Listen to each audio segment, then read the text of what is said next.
저는 여러분과 함께 오늘 생동하는 신앙이란 제목으로 은혜를 나누고자 합니다. 신앙생활이 무슨 이유인지 최근에 와서 시들해진 사람이 혹시 있지 않습니까? 7, 8년 전만 하더라도 마음이 뜨거워지고 기대와 흥분을 가지고 신앙생활을 했는데, 신앙생활한 지 한 7, 8년이 지난 오늘에 와서는 마음이 시들어지고 생명을 잃어버린 이러한 사람들이 혹시 있지 않습니까? 여러분, 팔레스타인에 가면 두 바다가 있습니다. 갈릴리 바다가 있는가 하면 사해가 있습니다.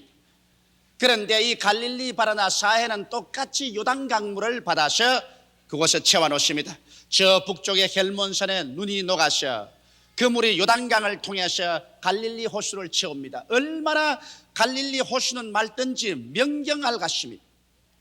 그리고 갈릴리 호수에는 여러 가지 어족들이 많이 살고 있고, 어부들의 노래하는 소리가 들리고 그물 던지는 것이 보입니다. 또 갈릴리 호수 주변에는 그 물로서 논과 밭에 경작해서 곡식들이 아주 풍성하게 수확이 됩니다. 이렇기 때문에 갈릴리 호수는 호수 안에서도 생명이 약동하고 호수 주위에서도 그 갈릴리 호수 물로 말미암아 오곡백과가 물어있고 있는 것입니다. 그런데 똑같은 요단강물을 받아서 갈릴리 호수를 통해서 물이 흘러나가 사해로 들어가고 난 다음에는 사해는 그 속에 어적도 한 마리 살지 않습니다. 그 주위에도 나무도 풀도 곡식도 되지 않습니다. 그건 왜 그러냐면 사해는 요단강물을 받아가지고서 물을 조금도 밖으로 내보내주지 않습니다. 물을 자꾸 받기만 하고 밖으로는 물을 조금 더 내보내지 않고 물이 증발만 하기 때문에 그 물 속에는 염분이 대단히 많습니다. 보통 바닷물에는 염분이 4 내지 6% 있습니다. 그러나 이 사해에는 그것보다 5배나 많은 25%의 염분이 들어있기 때문에 어떠한 민물고기도 바다 물고기도 살지를 못합니다. 그리고 염분과 광물질이 너무 많기 때문에 그 물을 다른 농사 지는 데 사용해서 어떠한 나무도 풀도 자라지를 못합니다. 완전히 죽은 바다가 되어버리고 말한 것입니다. 갈릴리 호수는 요단강물을 받아들이는 것만큼 자꾸 물을 내보내줍니다. 그렇기 때문에 그 물은 신진대사가 이루어져서 언제나 생신하고 생기와 생동하는 생명이 넘쳤지만은, 그러나 사해는 물을 받아들이기만 하고 물을 도무지 내보내주지 않기 때문에 그 물 자체가 죽은 물이 되어버리고 말한 것입니다. 우리의 신앙생활도 이와 꼭 같은 것입니다. 내게 주시옵소서, 내게 주시옵소서 해서 내가 모든 것을 받기만 구하고 나누어 주기를 꺼려하는 습관이 들어오자마자 우리의 속세계는 죽어버리기 시작하는 것입니다. 생동하는 생명력은 그때로부터 사라지기 시작하는 것입니다. 이 원리는 우리 생활 전반에 걸쳐서 다 똑같이 일치하는 것입니다. 신앙생활뿐 아니라 가정생활, 애정생활, 사업, 무엇이든지 우리가 축복을 받아들이는 만큼 축복을 자꾸 흘러내 보내줘야지, 흘러내 보내지 않고 축복을 내 속에서 그냥 잡아 묶어 놓으면 그때로부터 부패하고 생명이 잃어버리기 시작하는 것입니다. 그러면 여러분께서 여러 가지 질문을 하실 것입니다. 도대체 나는 줄 것이 없는데 무엇을 사람들에게 내보내 줄 수 있습니까? 첫째로 여러분은 신령한 생명을 나누어 주어야만 하는 것입니다. 여러분과 나는 예수 그리스도를 구주로 모시고 우리는 중생한 체험이 있습니다. 그리고 또 우리는 중생하고 난 다음 기도해서 성령으로 충만함을 받은 체험을 가지고 있는 것입니다.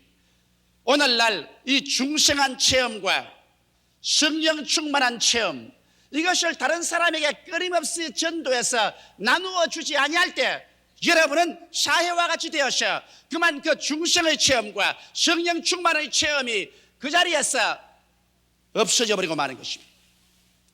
오늘 우리 예수 믿고 구원받은 사람들이 처음 예수 믿고 난 다음에는 아주 마음이 흥분해서 가족들에게도 만나는 사람마다 예수 믿으라고 전도해서 나의 체험담을 나누어 줍니다. 이웃 사람에게도 전도하고 낯선 사람을 또 만나기만 하면 예수를 믿으라고 전도합니다. 그러므로 말미암아 하나님으로부터 바른 구원의 연회가 나를 통해서 다른 사람에게 자꾸 흘러나가기 때문에 그 구원의 체험이 내 마음속에 살아서 생동하기 시작하는 것입니다. 그래서 기쁘고 간증이 입에서 넘쳐나오고 찬송이 그치지 아니하고 교회 예배 보는 날이 기다려지고 3일 기도회가 기다려지는 것입니다. 그러다가 세월이 점점 흘러감에 따라서 그만 게으름이 마음속에 들어와서 전도하는 것을 그치기 시작하는 것입니다. 내가 전도 안 해도 뭐 다른 사람들이 할 것이니까 그렇게 애써가면서 내가 전도할 것이 무엇이냐, 이런 잘못된 생각이 마음속에 들어와서 그만 내 입을 열어서 다른 사람에게 예수가 구주시며 그리스도의 십자가를 통하여 구원받는다는 그 말씀을 전하지 않기 시작하자마자 하나님이 주시는 구원의 은혜는 내 속에서 침체되어 버리고 마는 것입니다.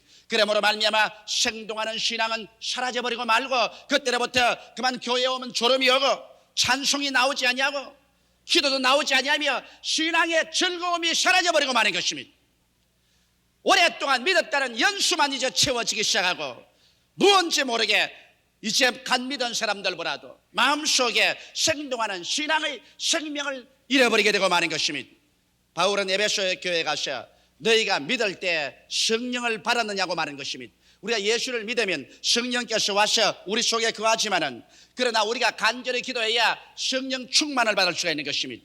우리가 예수를 믿을 때 성령이 들어와서 우리에게 구원을 갖다 주시지만은 성령을 충만히 받을 때 우리는 하나님의 권능을 받고 예루살렘과 온 유대와 사마리아와 땅끝까지 이르러 하나님의 정인이 될 수 있는 증거의 능력을 얻게 되는 것입니다. 그렇게 할 때 여러분 속에는 하나님의 성령의 신령한 열매가 충만하고 성령의 은사가 넘쳐나고 믿음, 소망, 사랑이 넘쳐나는 즐거움과 흥분이 넘치는 신앙생활을 할 수가 있는 것입니다. 오늘날 마음속에 즐거움이 넘치고 흥분이 넘치는 신앙생활을 하지 않은 그 신앙은 여러분 잘못된 것입니다. 기독교인의 가장 외부적인 표현은 기쁨입니다. 항상 기뻐하라, 쉬지 말고 기도하라, 범사에 감사하라 했는데 마음속에 하나님의 성령의 생명이 약동해서 항상 기뻐하고 늘 기도하고 늘 감사하는 이와 같은 생기발랄한 신앙생활이 있어야 되는 것입니다.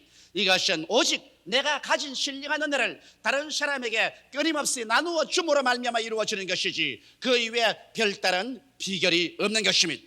오늘 그러므로 결심하고 마음에 먼지 묻은 것을 다 털쳐내고 지금부터 시작하시는 끊임없이 내가 많이 받았거나 적게 받았거나 내 속에 있는 신령한 생명을 다른 사람에게 계속 나누어 줌으로 말미암아 내 속에 살아있는 생신한 성령의 역사가 움직이도록 하겠다고 결심하게 되시기를 주의 이름으로 축원합니다. 둘째로는 긍정적인 마음의 자세를 여러분 나누어 주어야만 하는 것입니다. 오늘 수없이 많은 사람들이 이 세상에 살면서 생존 경쟁에 짓밟혀서 열등의식과 좌절감과 무가치 및 패배감과 냉소주의로 변화되고 있는 것입니다. 여러분, 이 세상 생존 경쟁 속에서 이기는 사람은 별로 많지 않냐고 그 속에서 별로 큰 승리를 거두지 못하고 좌절된 사람은 얼마나 많은지 모릅니다. 누가 이 열등의식에 짓밟히고 마음에 낙심되고 나 같은 사람이 살아갈 가치가 있나 싶은 생각이 나서 패배감에 짓눌려서 냉소주의로 살아가는 사람을 도와줄 수 있겠습니까? 이러한 사람들이 마음이 부정적이 되고 파괴적이 되어 있는데 여러분께서 이러한 사람들에게 긍정적인 마음의 자세를 나누어 주게 될 때 여러분의 가슴 속에 열등의식과 좌절감과 무가치 및 패배주의가 다 사라져버리고 마는 것입니다. 오늘 예수 믿는다고 하면서 마음이 부정적이 되고 낙심하고 패배의식과 열등감으로 꽉 들어찬 사람이 많습니다. 주여 주여 입술로 말하면서도 어깨가 축 늘어지고 발걸음에 힘이 없고 눈동자에 아무런 광채가 나지 않은 예수 믿는 사람이 많습니다. 그것은 그 사람들이 다른 사람에게 긍정적인 마음의 자세를 나누어 주지 않았기 때문인 것입니다. 어떻게 해서 긍정적인 마음의 자세를 나누어 줄 수 있습니까? 여러분, 우리는 이 세상에서 생존 경쟁 속에서 열등의식을 가지고 좌절감을 당하고 패배했다고 할지라도 그래서 아무 사람도 우리를 존경해 주지 않는다고 생각하고 우리는 아무런 가치가 없다고 생각할지라도 하나님은 그렇게 생각하지 않습니다. 하나님은 여러분과 나를 얼마나 사랑했던지 이미 만세 전에 그리스도 예수 안에서 예정하사 여러분과 나를 하나님의 것으로 불러주신 것입니다. 이러므로 하나님께서 나를 인정하시고 하나님께서 나를 귀하게 여기시고 하나님께서 불러주셔서 하나님의 품에 내가 안겠다는 것을 생각할 때 내 스스로의 마음속에 얼마나 내가 존귀로운 것인가를 깨달아 알 수가 있는 것입니다. 이 세상에 높은 사람이 나를 불러서 인정해 줄 때 내 스스로 존경심이 생겨나고 기쁨이 우러나는데 하물며 하늘과 땅과 세계와 그 가운데 모든 것을 지으신 전지 전능 무소부지하신 하나님께서 여러분과 나를 예수 안에서 부르셔서 하나님의 백성으로 만들어 주었다는 이 깨달음이 올 때 여러분과 나는 열등의식에서 벗어나고 이래봬도 하나님의 자녀라는 자격심이 생겨나기 시작하는 것입니다. 좌절감과 무가치한 인간이라는 생각, 패배감에서 벗어나서 나는 하나님의 인정을 받는 사람이다, 하나님께서 용납한 사람이다, 나는 영생과 영원한 천국을 상속으로 받는 사람이라는 마음에 뿌듯한 자신감이 생겨나기 시작하는 것입니다. 이러한 것들이 여러분과 나로 하여금 우리의 환경에 실현하는 열등의식과 좌절감과 패배감, 냉소주의에서 우리를 건져내 줄 수 있는 것입니다. 이러므로 이러한 일에 대해서 여러분께서 힘차게 다른 사람들에게 말을 해줘야 되는 것입니다. 그뿐 아니라 하나님께서 나아가 우리에게 천국을 주시기를 원하시는 사실을 우리가 가르쳐 줄 때 이 세상에서 내가 비록 고통과 괴로움 속에 있더라도 내일은 오늘보다, 다음은 다른 금번달보다, 명년은 금년보다, 영원한 미래는 지금보다 밝고 맑고 더 나아질 수 있다는 마음속에 소망이 생기남으로 말미암아 긍정적인 마음의 자세가 이루어지는 것입니다. 오늘 수많은 예수 교인들이 나는 예수를 믿으면서 왜 내 마음속이 긍정적이고 적극적이 되지 않습니까? 늘 마음속에 비감해지고 좌절감이 다가오고 낙심되고 냉소주의가 됩니까? 이런 질문을 합니다. 그것은 내가 그러한 사람들에게 마음에 긍정적이 되도록 가르쳐주고 나누어주지 않았기 때문에 내 속의 자체조차도 부정적이 되고 패배적이 되어버리고 마는 것입니다. 오늘 여러분께서는 마음에 낙심한 사람, 열등의식과 좌절감에 짓밟힌 사람, 패배감에 울고 있는 사람, 고독과 버림받은 심령으로 허덕이는 사람, 이런 사람들을 찾아가서 예수 안에서 하나님께서 우리를 어떠한 사람으로 만들어준 사실을 끊임없이 전달하여 주십시오. 누구든지 그리스도 안에 있으면 새로운 피조물이라, 이전 것은 지나가시니 보라 새 것이 되었다고 말한 것입니다. 예수 안에서 어떻게 새롭게 되었는가? 하나님께 귀하게 여김을 받고 용납을 받고 가치 있는 인간으로 인정받은 사실을 가르쳐 주십시오. 하나님에게 사랑받고 있고 하나님께서 우리와 함께 거하신다는 이 사실을 가르쳐 주십시오. 우리는 영원한 미래가 지금보다 영원히 찬란한 소망으로 차 있다는 사실을 가르쳐 주십시오. 그렇게 해서 그리스도 예수 안에서 세상에 어떠한 것 아무 것이 없더라도 긍정적이고 적극적이며 창조적인 마음을 가지고 살 수 있도록 이러한 자세를 나누어 주십시오. 그러면 여러분 속에 이와 같은 것들이 넘쳐나서 여러분도 밝고 맑고 환하게 살게 될 것입니다. 이러므로 내 생각을 긍정적으로 만들기 위해서는 다른 사람의 생각을 긍정적으로 만들어 줄 수 있도록 예수 그리스도 안에 있는 하나님의 은혜로서 자꾸만 가르쳐 주시고 나누어 주시면 여러분의 생각이 긍정적이 되어버리고 마는 것입니다. 셋째로 여러분은 성공적인 삶의 비결을 사람들에게 나누어 줌으로 말미암아 여러분 자신이 성공적인 삶을 살 수가 있는 것입니다. 성공적인 삶이란 영혼이 잘됨같이 범사에 잘되며 강건하고 생명을 얻되 더 풍성하게 얻는 삶을 성공적인 삶이라고 말할 수 있는 것입니다. 이러므로 영혼이 잘되기 위해서 여러분 우리는 사람들에게 이 사실을 가르쳐 줘야 되는 것입니다. 우리가 예수 믿고 난 다음 그와 같은 자리에서 그저 머물러 있으면 안 됩니다. 우리의 심령은 변화되고 성장해야 되는 것입니다. 그런데 하나님께서는 여러분과 나를 변화되고 성장시키기 위해서 말씀을 먹고 성령으로 충만하게 하실 뿐 아니라 우리에게 끊임없이 불과 물을 통하게 하시는 것입니다. 시험을 통하고 환난을 통함으로 말미암아 내 고집이 깨어지고 불순물이 제거되고 그리고 그리스도의 형상을 닮아갈 수 있도록 하기 위해서 우리의 신앙생활은 끝없이 계속해서 시험과 환난을 통하게 되는 것입니다. 이러므로 우리의 환경 가운데 다가오는 시험과 환난은 우리를 멸하려고 하는 것이 아니라 하나님께서 그리스도의 형상을 닮아가도록 변화시키기 위해서 그렇게 하시는 것입니다. 조각가가 돌멩이 하나를 보고 난 다음에 그 돌멩이 안에 있는 조각물을 자기 상상으로 그려보고 그 다음 정을 들고 난 다음 마취로서 이 돌을 깎아냅니다. 굉음을 내면서 돌이 찢겨 나갑니다. 제일 처음에 볼 때 저 돌 저러다가 박살이 나지 않겠냐 생각합니다. 그러나 그 정이 부딪히면 부딪힐수록 점점 돌 속에서는 아름다운 조각품이 나타나는 것입니다. 우리 하나님께서 여러분과 나를 시험과 환난의 끈을 가지고서 여러분과 나를 찍어내는 것입니다. 찍어내어서 여러분과 내가 예수 그리스도의 형상을 닮아가도록 그렇게 하는 것입니다. 이래서 영혼이 잘되게 합니다. 이러므로 영혼이 시험과 환난을 통하여 낙심되는 사람이 가셔 하나님께서 영혼이 잘되게 하기 위해서 시련을 통하게 하신 것이므로 염려나 근심하지 말고 원망이나 불편하지 말고 오히려 감사하도록 여러분이 가르쳐 주어야 될 것입니다. 시험을 당할 때 범사에 감사하고 하나님을 찬미하고 있으면 이 결과 모든 일이 합동하여 선을 이루고 영혼이 잘되게 된다는 사실을 사람들에게 가르쳐 줘야 될 것입니다. 그렇게 될 때 여러분 자신도 나중에 시험과 환난을 통할 때 감사하면서 나갈 수 있는 생동하는 신앙의 힘이 여러분 속에 넘쳐나게 되는 것입니다. 그뿐 아니라 여러분께서는 범사에 잘되게 하는 비결도 가르쳐 줘야 되는 것입니다. 오늘 사람들은 이 세상에 살면서 숙명적으로 패배의 이식에 꽉 들어차 살고 있는 것입니다. 그러나 하나님의 뜻은 범사가 잘 안 되게 하는 저주에서 우리가 해방되기를 원한다는 사실을 가르쳐 줘야 되는 것입니다. 범사가 잘 안 되는 것은 여러분 저주가 우리 가운데 있기 때문에 그런 것입니다. 아담과 하와가 하나님을 반역하고 나온 이후로 이 땅에 저주를 받았어요. 그 저주가 끊임없이 우리를 따라다니기 때문에 하는 일마다 저주에 걸려서 일이 잘 안 되는 것입니다.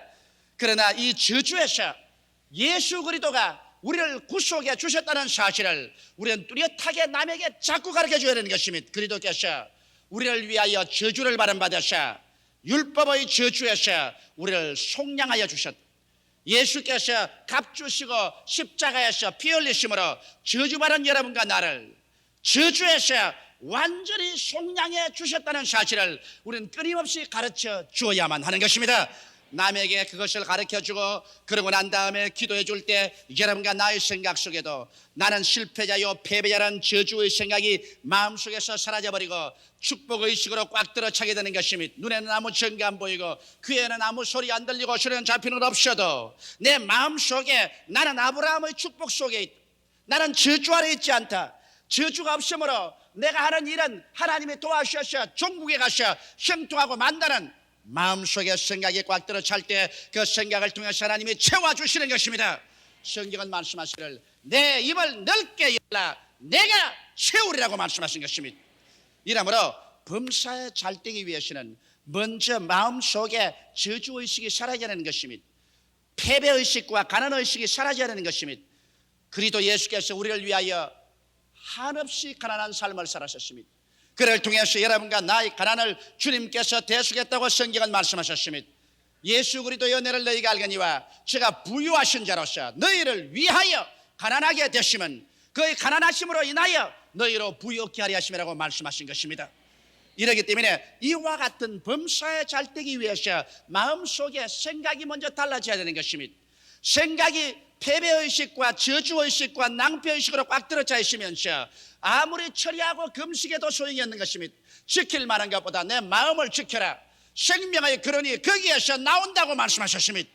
마음이 먼저 달라져야 그를 통해서 하나님께서 역사하기 때문에 여러분께서 사람들에게 이런 사실을 자꾸 가르쳐 주십시오.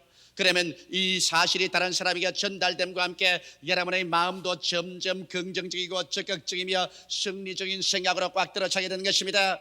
나아가서 강건하게 됨을 가르쳐 주십시오. 예수님께서 우리 연약한 것을 친히 담당하시고 병을 짊어지고 가셨다는 것을 전달해 주십시오. 그러고 난 다음에 예수 이름으로 병들어서 고생하는 사람을 위해서 기도해 주십시오. 그럴 때 여러분을 통해서 넘쳐나가는 하나님의 치료의 역사가 여러분도 채워주심으로 말미암아 여러분도 치료하여 주시는 것입니다. 남을 위해서 기도해 줄 때 남의 치료를 위해서 내가 간구해 줄 때 내 자신도 함께 치료를 받게 되는 것입니다. 이러므로 여러분 순종과 믿음과 드리고 나누어 주는 삶을 우리가 강조해서 점점 남에게 나누어 줄 때 여러분과 나에게 생동하는 삶을 살게 되는 것입니다. 신령한 삶을 나누어 주고 마음의 긍정적인 삶을 나누어 주며 성공적인 삶의 비결을 사람들에게 나누어 주고 그리고 내 환경 가운데서 물질도 나누어 주고 내 속에 있는 무엇이든지 다른 사람에게 나누어 주면 하나님께서는 거기에서 비로소 더욱 여러분에게 채워주시는 것입니다. 주라 그리하면 돌려줄 것이니 곧 후이되어 눌러 흔들어 넘치게 해서 안겨주려고 말씀하신 것입니다. 세상 사람들은 무엇이 내 손에 들어오는 것은 내가 힘차게 쥐고 있어야 더 잘 살게 된 줄 생각하고 있는데 실지 않은 나라 법칙은 그렇지 않습니다. 내게 들어오는 만큼 자꾸 다른 사람에게 나누어 줘야 되는 것입니다. 하나님께 드리고 이웃에 드리고 드리는 생활을 계속할 때 갈릴리 호수같이 신령한 생명이 자꾸 부어주고 물질의 축복도 건강도 자꾸 부어주고 그만큼 밖으로 자꾸 나감으로 말미암아 생동하는 생명력 있는 삶을 살 수 있는 것입니다. 그러나 나누어 주기를 거치고 내 속에서 거쳐버리면 모든 것이 그 속에서 썩어져 버리고 죽어져 버리고 마는 것입니다. 삼위일체 하나님은 주심으로 존재합니다. 하나님은 그 아들을 주시고 예수님은 그 생명을 주시고 성령님은 자기 자신을 우리에게 주심으로 존재하고 있는 것입니다. 우리도 끊임없이 다른 사람에게 내어 줌으로 사랑을 주고 믿음을 주고 소망을 주고 물질을 줌으로 우리의 생명력을 유지하고 살아갈 수가 있는 것입니다. 할렐루야. 이러므로 여러분 오늘 이 시간부터 우리는 나누어 주는 삶을 살기로 결심을 하십시다. 다 같이 기도드리겠습니다. 살아계신 우리 아버지 하나님, 우리는 왜 우리의 삶이 즐거움과 흥분이 사라지는지 염려하고 있을 때가 많습니다. 하나님 아버지요, 우리가 하나님께로부터 바른 은혜만큼 나누어 줄 때 비로소 우리에게 생동하는 생명이 역사옵니다. 하나님은 우리에게 햇빛을 주시고 공기를 주시고 물을 주시고 오곡백과를 주시고 생명을 주셨나이다. 우리 아버지 하나님이시여, 우리 이 모든 것을 받고 난 다음에 우리도 하나님께 드리고 이웃에 나누어 주는 삶을 살 수 있게 하여 주옵소서. 그래서 우리 한 사람 한 사람이 우리 속에 진실로 삼박자의 축복이 늘 생동하게 도와주시옵소서. 예수님 이름 받들어 기도드리옵나이다. 아멘.